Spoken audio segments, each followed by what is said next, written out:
Slogan: ఎవరైతే అంతర్ముఖులుగా అయ్యి light might రూపములో స్థితులై ఉంటారో వారే యోగి ఆత్మలు.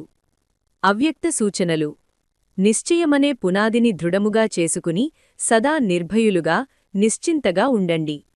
మీకు ఏ డ్యూటీ లభించినా కాని అందులో సదా యాక్యురేట్గా ఉండండి. ఎవరైతే డ్యూటీలో యాక్యురేట్గా ఉంటారో వారిని అందరూ నిజాయితీపరులు, విశ్వాసపాత్రులు అన్న దృష్టితో చూస్తారు.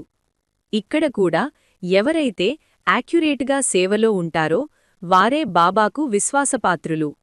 ఒకటేమో బాబాపై పూర్తి విశ్వాసము ఉండటము, మరొకటి బాబాపై విశ్వాసము ఉండటంతో పాటు సేవలో కూడా విశ్వాసపాత్రులుగా ఉండటము.